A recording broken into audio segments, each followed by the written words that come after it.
is accountable. Thank you, ma'am. Very good. Thank you. Very good. माननीय सदस्य श्री असादुद्दीन ओवैसी जी।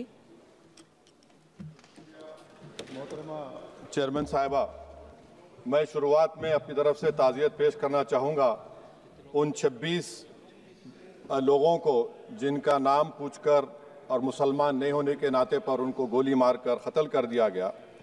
मैं ताज़ियत पेश करना चाहूँगा मौलाना इकबाल को, जो पूंछ के मदरसुल ज़ियाउल उलूम के मुदर्रिस थे, उस 5 साला लड़की मरियम को जिसको पाकिस्तान की शेलिंग में उसका पेट फट गया। मैं ताज़ियत पेश करना चाहूँगा मैडम ज़ैन अली और उर्वा फातिमा, इन दो जुड़वा भाई बहनों को जिनकी उम्र 14 साल थी। लांस नायक दिनेश कुमार को, बीएसएफ के सब इंस्पेक्टर मोहम्मद इम्तियाज़ को। मैं शुक्रिया अदा करना चाहूँगा कश्मीर की आवाम का कि उन्होंने पहलगाम के वाक़े के बाद मस्जिदों से ऐलान किया मजम्मत का, बग़ैर किसी के बोलने पर रोड पर निकलकर उन्होंने पाकिस्तान से आए हुए दहशतगर्दों की मजम्मत की। मैं मुबारकबाद देता हूँ हमारी मुसल्लह अफवाज को कि उन्होंने एक अजीम कुर्बानी पेश की और बहादुरी के साथ ऑपरेशन सिंदूर में भारत को कामयाबी दिलाई।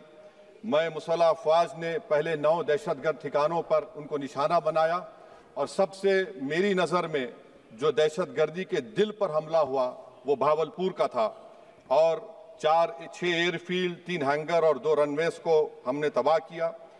बाद में ऑपरेशन सिंदूर की कामयाबी की एक अहम वजह यह थी मैडम कि मुल्क में इत्तेहाद और इत्तेफाक पैदा हो गया था, एक यूफोरिया पैदा हो गया था, मगर अफसोस कि हुकूमत ने उसका फ़ायदा नहीं उठाया।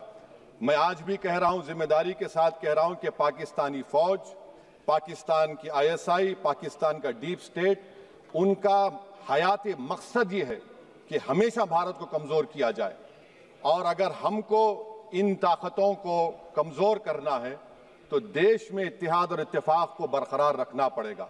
अगर हम बुलडोज़र के ज़रिए या फिर लिसानी जबर के ज़रिए या मजहबी फ़िरका परस्ती के ज़रिए अक़लियतों को निशाना बनाएंगे तो हम खुदा ना खास्ता उन पड़ोसी मुल्क के दहशतगर्द तंजीमों को कहीं कामयाब ना हो जाए।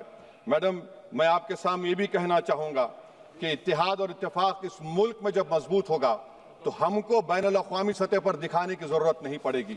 मैं आपकी तरफ से हुकूमत से चंद सवालात करना चाहूँगा कि वज़ीर आज़म ने कहा कि खून और पानी एक साथ नहीं बह सकते, आतंकवाद और बातचीत एक साथ नहीं हो सकती।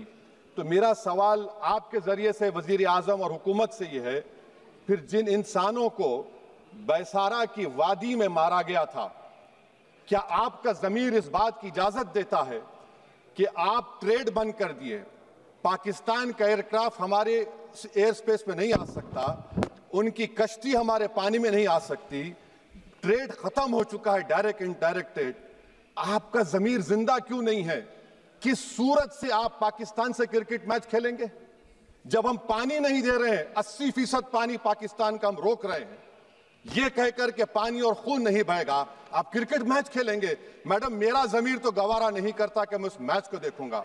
क्या इस हुकूमत में इतनी हिम्मत है कि उन 25 मरने वालों को फोन करके कहे कि देखो हमने ऑपरेशन सिंदूर में बदला ले लिया, अब तुम पाकिस्तान का मैच देखो? बड़ी अफसोस की बात है मैडम। मैडम, अकाउंटेबिलिटी किस पर है? पहलगाम किसने किया? 7.5 लाख हमारी फौज और सेंट्रल पैरामिलिट्री फोर्स है, ये कहां से 4 चूहे घुसकर हमारे भारत के नागरिक को मारे? अकाउंटेबिलिटी किस पर फिक्स होगी?